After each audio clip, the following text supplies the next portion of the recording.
Assalamualaikum warahmatullahi wabarakatuh. Pada kesempatan kali ini, saya akan memaparkan hasil aksi nyata saya pada modul 1.4 Budaya Positif. Perkenalkan, saya Mulyani, calon guru penggerak Angkatan 11 Kabupaten Aceh Jaya. Dan perkenalkan juga dua orang hebat ini. Beliau adalah Ibu Ida Elva selaku fasilitator dan Ibu Dahlia Malahayati selaku pengajar praktik. Berikut ini adalah rancangan aksi nyata saya modul 1.4. Adapun latar belakangnya adalah murid tidak suka peraturan karena selama ini jika mereka melakukan pelanggaran, maka akan mendapatkan hukuman dan cenderung akan mempermalukan dirinya.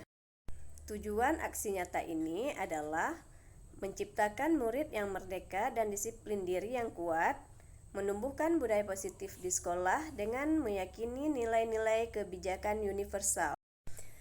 Tolak ukurnya terbentuknya keyakinan kelas melalui kegiatan kesepakatan kelas yang dilakukan wali kelas dan siswa.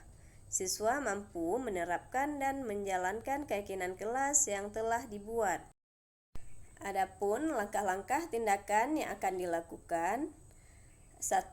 Menghadap kepala sekolah untuk menjelaskan pentingnya penanaman budaya positif dan keyakinan kelas di sekolah, serta meminta izin untuk mendiseminasikan bersama rekan guru. 2. Mengumpulkan rekan guru untuk melakukan diseminasi pemahaman materi budaya positif atau keyakinan kelas dan segitiga restitusi. 3. Berkoordinasi dan berkolaborasi dengan wali kelas untuk membuat keyakinan kelas di kelas masing-masing. 4. Memantau, merefleksi, dan mengevaluasi keyakinan kelas yang telah dibuat. Dukungan yang dibutuhkan: dukungan dari kepala sekolah, rekan guru, serta murid agar tindakan yang telah disusun dapat dilakukan secara lancar dan menyeluruh. Sarana dan prasarana untuk menumbuhkan budaya positif di sekolah. Orang tua dalam melakukan budaya positif di rumah. Berikut ini merupakan kegiatan diseminasi di sekolah mengenai pemahaman dan pengalaman budaya positif. Bismillahirrahmanirrahim. Assalamualaikum warahmatullahi wabarakatuh. Yang saya hormati Kepala Sekolah SMP Negeri 2 Setiabakti dan teman-teman guru SMP Negeri 2 Setiabakti yang sudah hadir di ruangan ini. Saya ingin memperkenalkan saya Mulyani, CGP Angkatan 11 SMP Negeri 2 Setiabakti Kabupaten Aceh Jaya.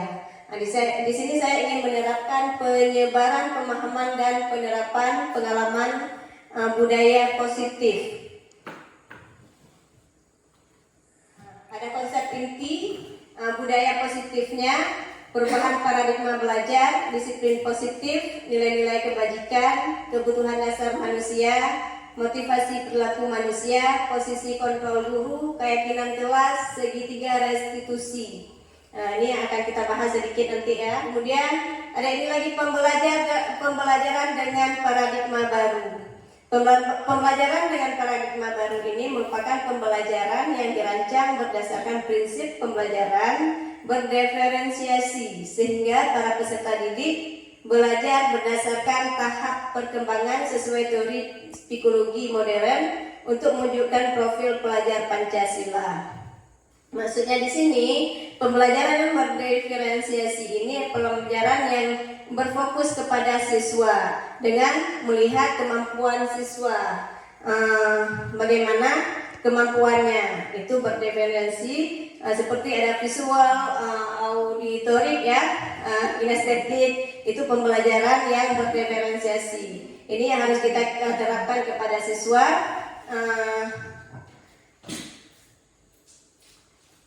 Apa itu berdiferensiasi ini? Pembelajaran yang berfokus kepada siswa, kita dengan melihat kemampuan siswanya. Misalnya kalau mereka ini kemampuannya rendah, itu kita mengelompokkan siswa. Ada yang kelompok rendah, ada kelompok sedang, dan ada kelompok tinggi. Ini sesuai dengan filosofi belajar Pancasila dan Ki Hajar Dewantara ya. Kemudian profil pelajar Pancasila. Ada beriman dan bertakwa kepada Tuhan Yang Maha Esa dan berakhlak mulia, berkebinekaan global, mandiri, bernalar kritis, bergotong royong, kreatif. Beriman dan bertakwa kepada Tuhan Yang Maha Esa ini adalah profil pelajar Pancasila yang paling utama yang harus kita terapkan, karena ini menyangkut dengan akhlak dan sikap siswa. Ini yang sangat penting. Kebinekaan global juga, mandiri. Mandiri di sini mereka bisa menghasilkan karya-karya mereka, dan kreatif ini cerdas ya.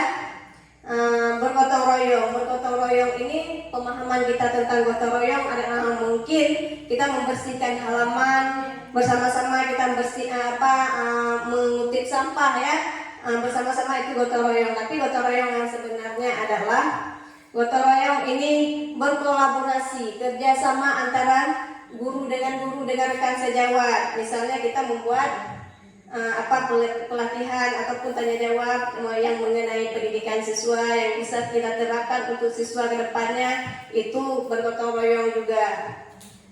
Kemudian inilah profil pelajar Pancasila, ada 6 ya. Lanjut ke mengubah paradigma stimulus, respon ke pendekatan teori kontrol. Ada stimulus respon dan ada teori kontrolnya. Bapak Ibu bisa membaca sendiri tentang stimulus respon dan teori kontrol. Lanjut.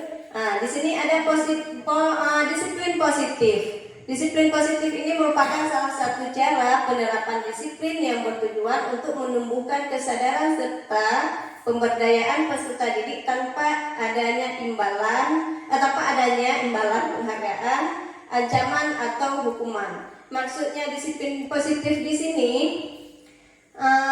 kita mendidik siswa ini dengan kesadarannya masing-masing, bukan karena ada penghargaan. Apa contoh penghargaan yang biasanya kita lakukan di kelas? Misalnya kita menyuruh siswa kita mengerjakan soal. Anak-anak, kita kerjakan soal ini ya, siapa yang cepat nanti dapat hadiah. Itu sebenarnya Bapak Ibu tidak boleh dilakukan, tidak bagus ya untuk kita lakukan di kelas. Kemudian apa lagi? Ancaman. Anak-anak, nanti kalau nggak siap awas ya. Itu ancaman. Itu sebenarnya guru tidak boleh melakukannya di kelas ataupun di lingkungan sekolah, orang tua juga nggak boleh. Itu ancaman. Jadi membuat mereka ini tidak bebas hidup seperti dalam sangkar gitu. Mereka dicekang, mereka dibebankan. Biarkan mereka tumbuh dengan bebas dan bisa belajar dengan kesadaran dirinya masing-masing. Atau hukuman. Besok kalau nggak datang, ibu suruh bersihin WC.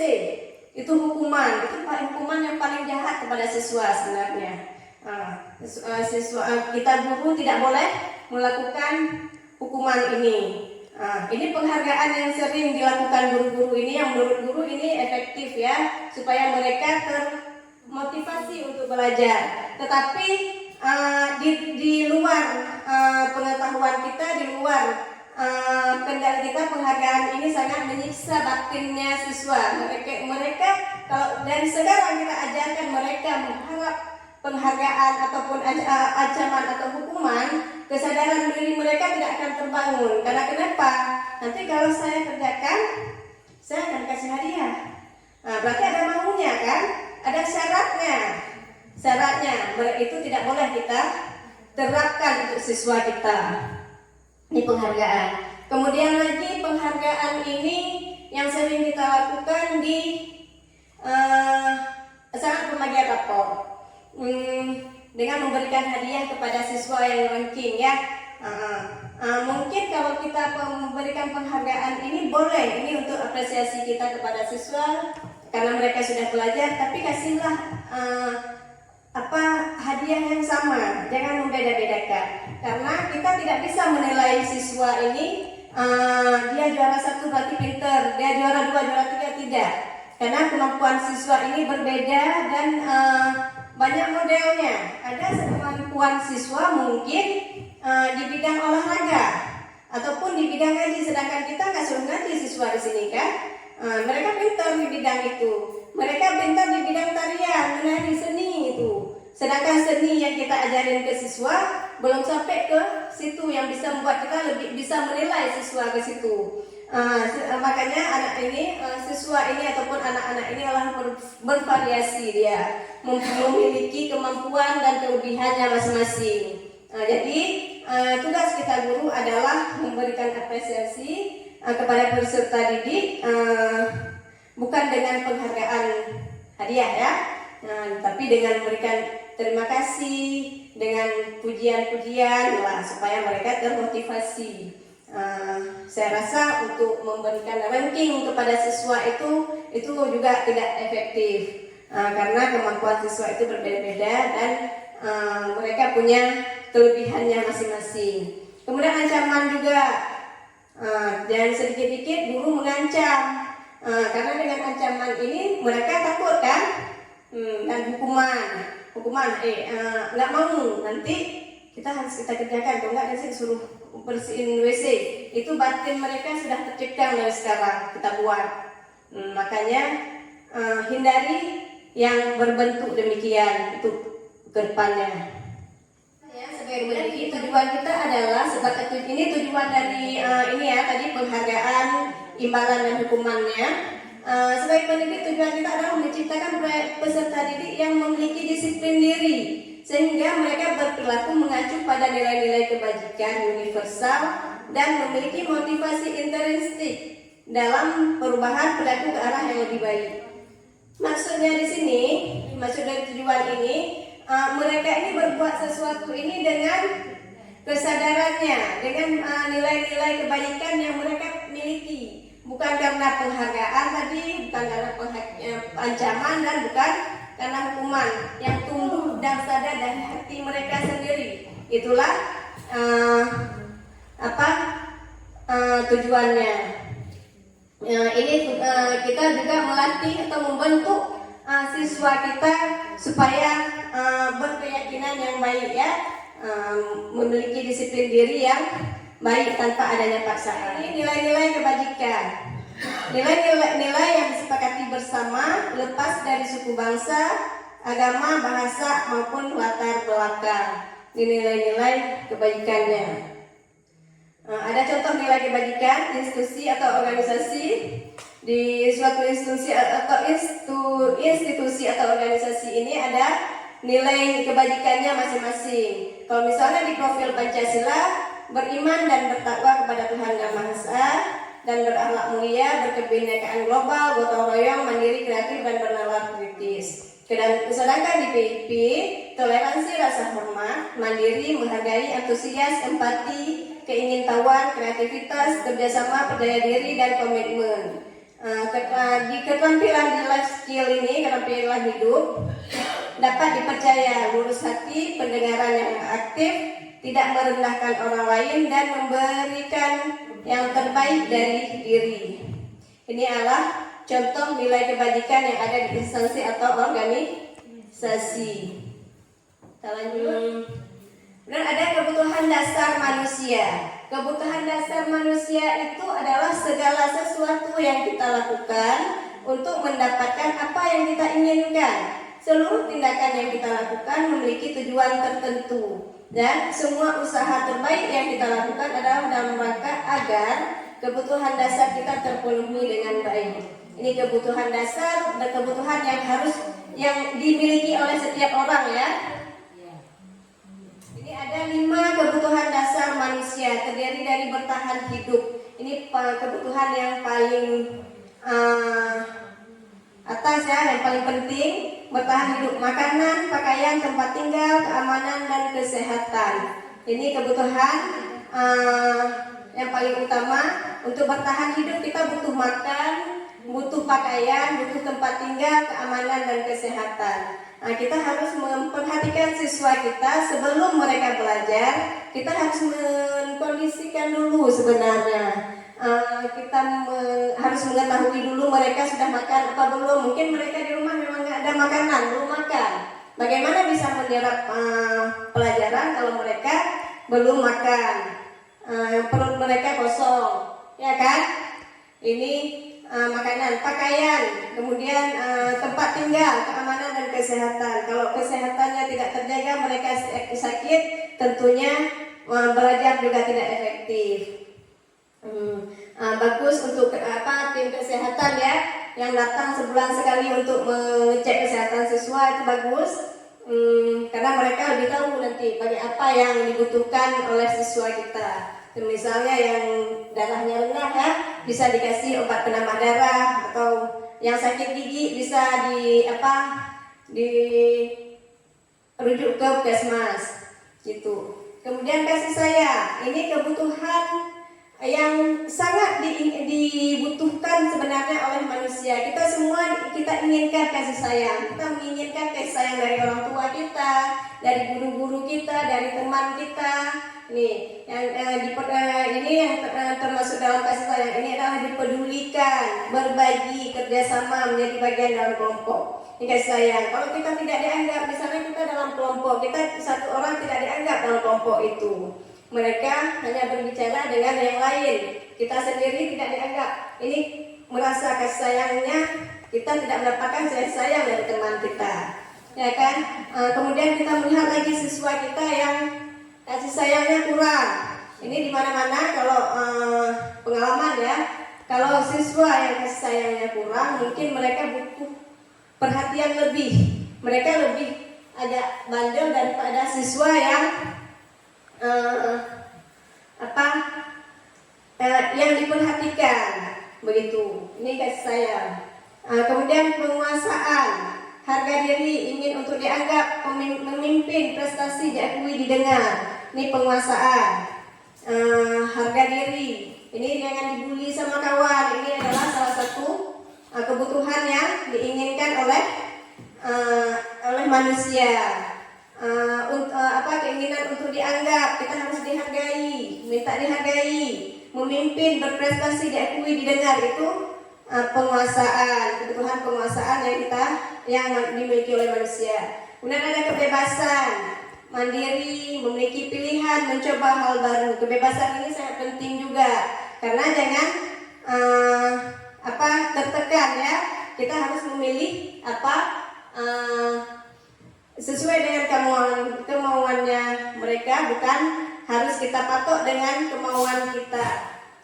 Kemudian 5 ada kesenangan, bermain, humor, antusiasme, tertawa. Ini kebutuhan kelima, kesenangan. Kita harus memberikan siswa kita juga kesempatan untuk bermain untuk mereka, supaya mereka tidak suntuk ya. Kemudian ada humor. Kalau mereka di kelas nanti ketawa dengan kawan-kawannya, itu guru biasalah mereka dengan kawannya untuk kesenangannya, biarkan saja.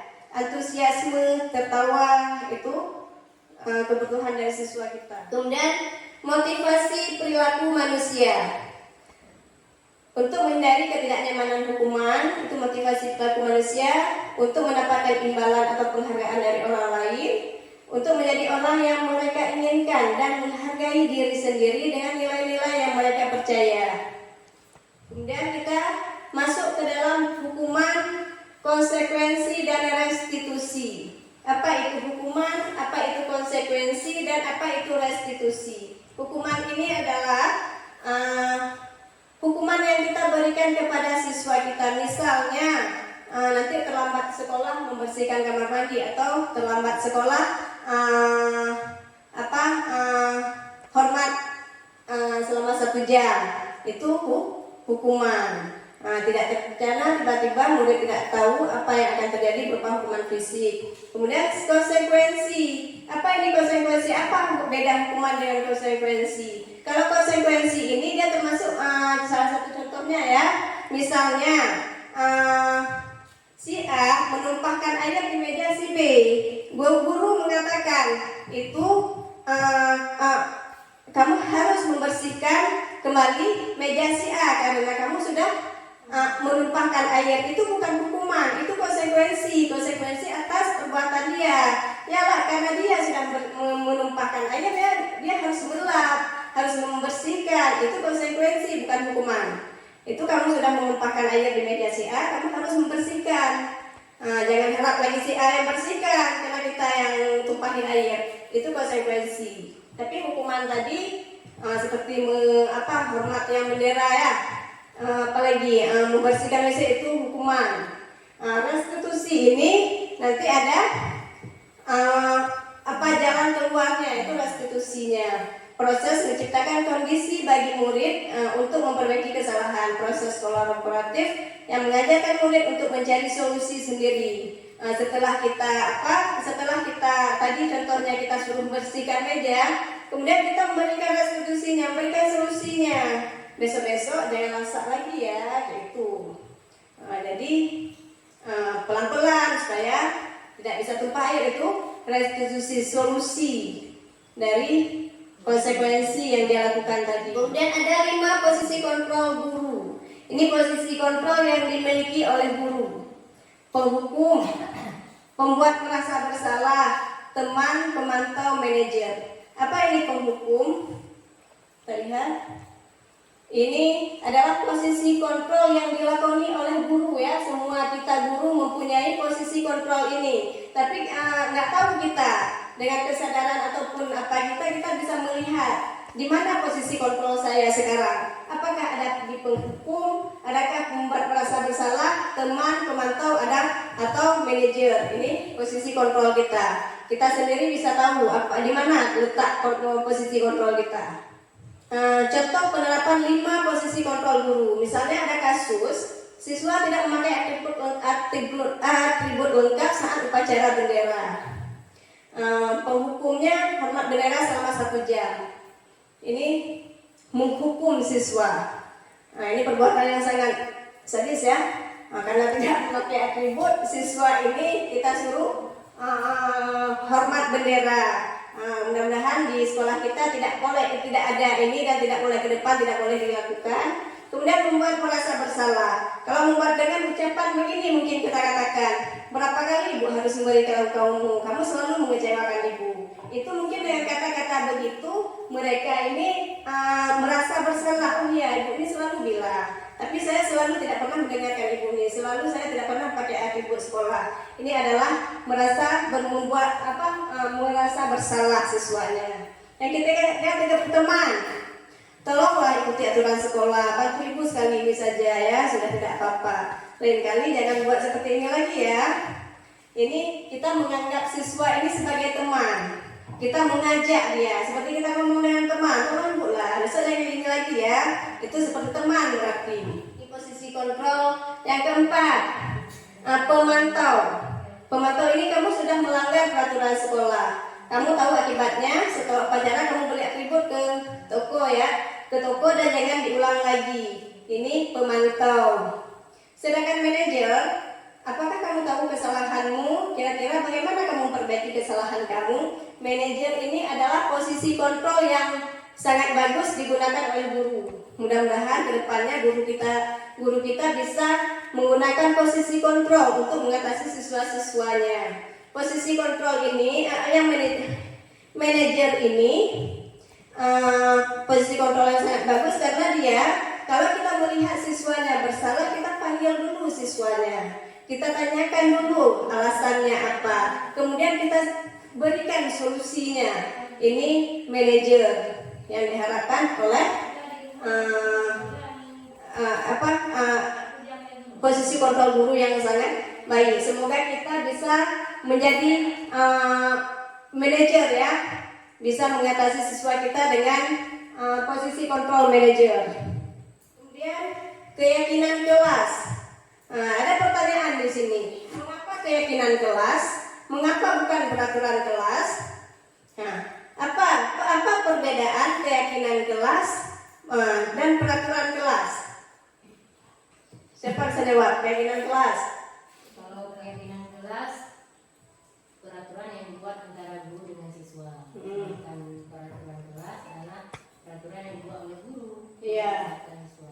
Oke, tepat sekali. Ini keyakinan kelas. Keyakinan atau aturan-aturan yang di dalam kelas itu yang dibuat oleh guru dan siswa, kita sepakati. Nanti di awal pelajaran, di awal sebelum kita mulai bukan di awal tahun ya, setelah mereka mulai masuk sekolah, kita ajak siswa kita yang wali kelasnya, kita ajak anak-anak, hari ini kita membuat keyakinan kelas. Mungkin dengan keyakinan kelas ini mereka menjadi malu saat membuat kesalahan. Tapi kalau peraturan kelas belum tentu. Peraturan kelas ini yang guru buat. Guru membuat peraturan kelas di rumah ataupun di kantor, kemudian print dan tempel di kelas. Ada sebagian siswa jangankan baca, lihat pun tidak, mana tahu dia. Kemudian aturan yang kita buat, seolah-olah aturan ini sudah memaksa dia. Dengan aturan yang kita buat, kita suruh mereka mematuhi aturannya, sudah memaksa. Itu lain di sekolah dengan lain di tempat lain ya. Misalnya kita kantor polisi, aturan yang mereka buat tidak boleh masuk sebelum lapor. Itu lain aturan orang. Ini di sekolah rumah kita sendiri. Nah, ini keyakinan kelas. Mudah-mudahan ke depannya kita bisa membuat keyakinan kelas di kelas kita masing-masing, bukan peraturan kelas. Keyakinan kelas ini pembentukan keyakinan kelas.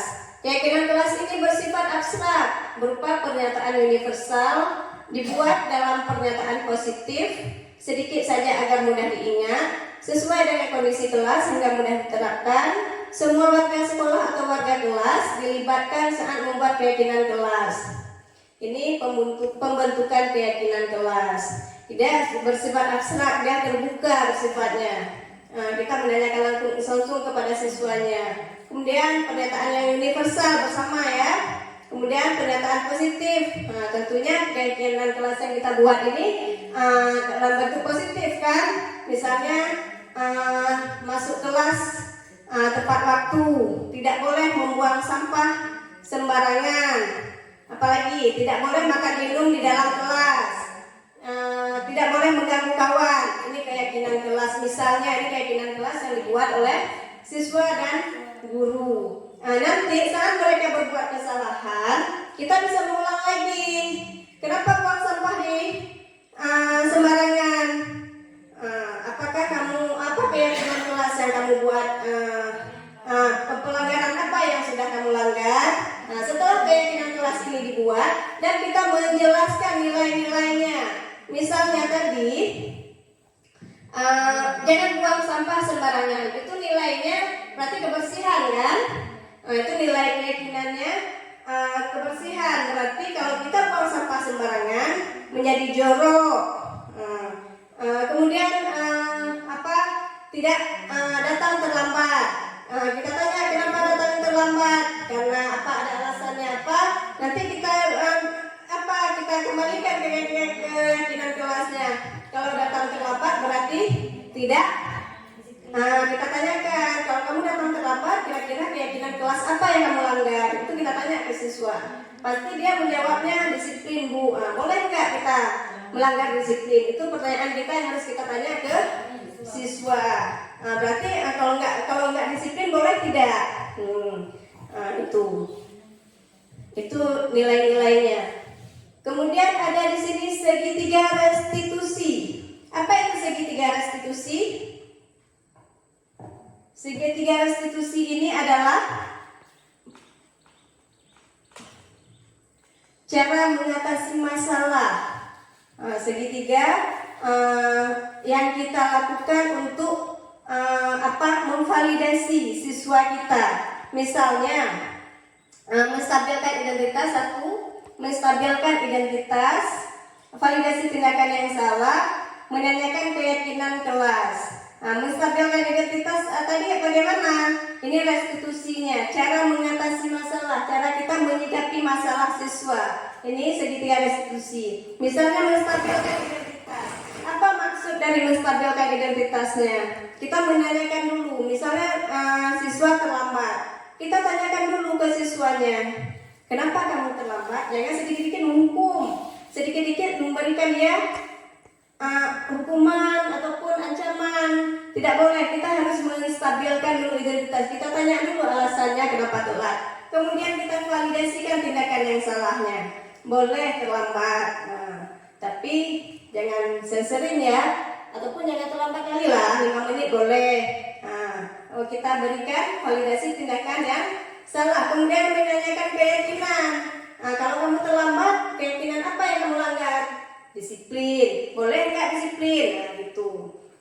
Ini keyakinan ini harus segitiga restitusi ini sebenarnya harus kita pahami betul-betul ya, karena ini sangat penting untuk siswa kita, karena kita harus mengetahui bagaimana keadaan siswa kita. Kalau mereka terlambat itu mungkin bisa jadi mereka harus masak dulu, mereka harus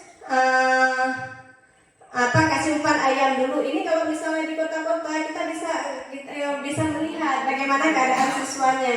Ada sebagian tinggalnya di rumah saudara ataupun di rumah orang atau menjadi pembantu orang. Sebelum berangkat sekolah ini diharuskan cuci piring dulu, membersihkan rumah dulu. Jadi ini kan beban juga untuk siswa sebenarnya. Jadi kita harus mengetahui dulu bagaimana keadaan kita, keadaan siswa kita, dan harus sering berkolaborasi, bekerja sama dengan orang tua siswa supaya kita mengetahui bagaimana keadaan siswanya, dia di sekolah bagaimana, orang tuanya harus tahu bagaimana keadaan anaknya di sekolah, kita juga harus tahu bagaimana keadaan dia di rumah. Itu kalau kita menanyakan keadaan siswa itu bukan kepo. Memang itu hal yang wajar yang harus ditanyakan guru kepada siswa. Guru ini harus mengetahui bagaimana keadaan siswa. Boleh wali kelas ataupun guru BP, guru-guru masuk kelas, guru-guru pelajaran, tanyakan kalau ada yang aneh kepada diri siswa itu, jangan lupa menanyakan alasannya dan mengetahui lebih dalam tentang siswa. Kemudian lagi jangan lupa setelahnya kita berikan solusi. Kalau mereka terlambat, besok kalau misalnya alasannya Bu nggak bisa bangun pagi karena malamnya tidur terlambat, kita tanya kenapa tidur terlambatnya. Kita cari solusi, main HP Bu. Besok-besok jangan main game lagi, jangan nonton lagi malam-malam, tidur cepat supaya paginya bisa membangun cepat. Kita tanya ada orang tua tidak di rumah. Kalau mereka ada orang tua, minta tolong ke orang tua untuk bangunkan pagi. Begitu. Itu solusinya. Kemudian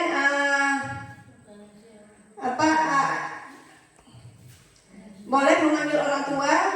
Kalau misalnya siswa ini sudah sering terlambat, kita panggil orang tuanya dan kita minta bantuan orang tua untuk bangunkan anaknya waktu pagi. Ini karena anak itu kan masih butuh perhatian orang tua, kemudian masih labil ya, belum menganggap pendidikan itu kebutuhan, belum menganggap disiplin itu penting. Mereka belum tahu apa-apa. Itu tugas orang tua dan guru. Di rumah tugas orang tua dan di sekolah tugas guru untuk meyakinkan mereka, untuk mendapatkan jati diri mereka. Ini segitiga restitusi. Kemudian segitiga restitusi ini adalah suatu proses dialog yang dijalankan oleh guru agar dapat menghasilkan murid yang mandiri dan bertanggung jawab. Ini proses dialog ya, kita harus berdialog atau bercakap-cakap dengan siswa. Kita harus sering panggil siswa, berdialog dengan siswa dan memberikan solusinya. Ini segitiga restitusi. Kelas kamu berantem ya sama Ina? Iya Bu, tadi dia menyangkutnya saya. Oh ya, kalau begitu. Jika ibu ada di posisi kamu, ibu pasti berbuat seperti kamu juga. Apa yang kamu lakukan ke Ina? Saya marah-marah Bu, kalau sadar saya mendobrak jajannya. Pasti kamu melakukan begitu ada alasannya ya? Iyalah Bu, masa saya diam saja? Saya sudah susah payah mengerjakan soal, tapi dia hanya menyontek, tidak mau berusaha sendiri.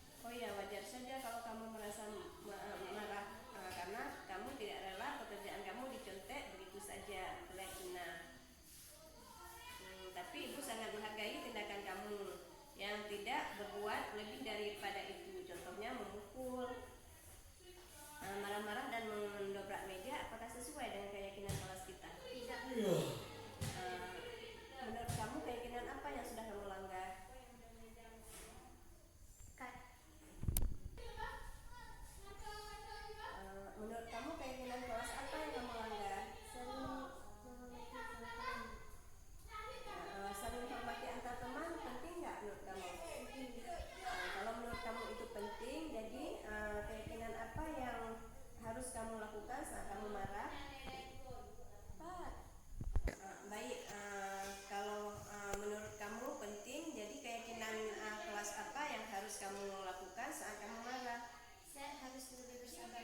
Kamu bersedia memperbaiki masalah ini? Sedia. Apa yang kamu lakukan untuk memperbaiki masalah ini? Saya akan lebih bersabar dan menahan amarah saya. Kalau ada teman sekelas saya yang contek, saya akan lapor ke guru wali kelas saya. Ya. Sekarang kita sudah dapat solusinya. Terima kasih. Silakan kembali ke kelas. Terima kasih. Ibu dengar laporan dari guru piket. Kamu sering datang terlambat ya? Iya Bu, Menurut ingatan kamu sudah berapa kali kamu datang terlambat? sudah 5 kali Bu. Sering terlambat itu suatu kesalahan bukan? Iya Bu, Membuat kesalahan itu manusiawi. Setiap orang pasti pernah membuat kesalahan. Yang penting kita bisa belajar dari kesalahan dan mau memperbaiki kesalahan itu. Sekarang kita cari solusinya ya. Mirza sering datang terlambat pasti punya alasan. Kenapa Mirza sering datang terlambat? karena sering begadang Bu, jadi kurang tidur. Kamu tahu keyakinan kelas yang sudah kita sepakati. Tahu Bu, Kalau kamu tahu keyakinan apa yang sudah kamu langgar, disiplin Bu. menurut kamu disiplin itu penting nggak untuk kamu? Penting, kalau saya datang tepat waktu ke sekolah, saya bisa menghargai waktu. Betul, menghargai waktu itu penting dan sangat bermanfaat untuk kita, seperti menghargai orang-orang di sekitar dan pekerjaan tidak menumpuk, dan kita juga bisa melatih rasa kepedulian. Saya sangat menyesal Bu, karena saya sering terlambat datang ke sekolah. Saya minta maaf ya Bu. Ya Mirza, sikap yang sangat baik sudah kamu lakukan dengan cara meminta maaf.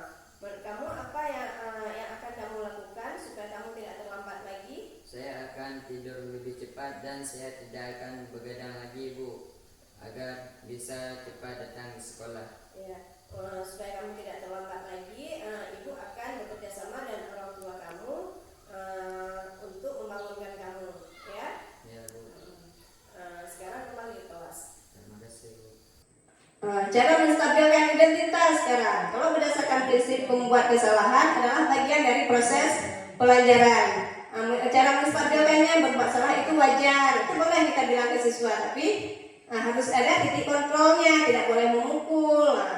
Kemudian tidak ada manusia yang sempurna. Itu menstabilkan identitas. Kita boleh, memang kita kalau dibully itu marah. Itu kan menstabilkan identitas. Kita mendengar dulu curhat siswa kita. Tidak boleh, kenapa kamu pukul dia tadi? Tidak mendengar alasan, langsung marah, ya kan? Tidak boleh. Kita nanti ada tarik ulurnya lah. Kita ini dulu, siswa itu kita dengar dan kita respon dulu pembicaraannya. Bu, dia membuli saya. Boleh membuli, tapi boleh kamu, memang kalau ibu aja dibully, ibu marah, tetapi kamu harus mempunyai sifat sabar gitu. Itu menstabilkan identitasnya. Bapak Ibu tidak mau mencari siapa yang salah, tapi Bapak Ibu ingin mencari solusi dari permasalahan ini. Kemudian kamu berhak merasa begitu. Itu menstabilkan identitas dulu. Kita stabilkan dulu identitasnya. Jangan kita potong terus. Kemudian validasi tindakan yang salah. Kita bilang berdasarkan prinsip setiap perilaku berupa memenuhi suatu kebutuhan tertentu. Kamu pasti punya alasan mengapa melakukan hal itu. Padahal kamu bisa melakukan yang lebih buruk daripada ini. Kamu patut bangga karena telah melindungi sesuatu yang penting buatmu. Kamu melakukannya karena mempertahankan sesuatu yang penting bagimu. Dan kemudian menanyakan keyakinan. Berdasarkan prinsip teori kontrol bahwa pada dasarnya kita termotivasi secara intrinsik. Apa keyakinan kelas kita? Setelah mereka menjelaskan kesalahannya tadi, keyakinan kelas apa? Keyakinan kelas kita, nilai-nilai apa yang telah disepakati bersama, seperti apa gambaran sebuah kelas yang ideal menurut kamu? Kamu ingin menjadi orang yang seperti apa? Selanjutnya kita melihat video restitusi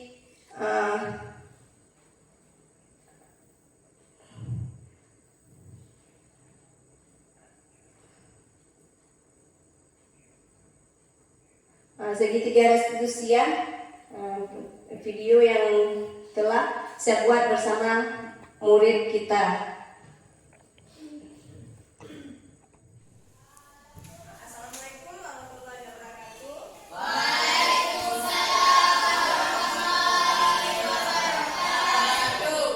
Selamat pagi semuanya. Pagi. Hari ini kita belajar pelajaran bahasa Inggris. Sebelum kita belajar, kita baca doa dulu. Bismillah.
kita dengar tadi tentang nilai-nilai kebajikan yang telah saya paparkan di depan tadi.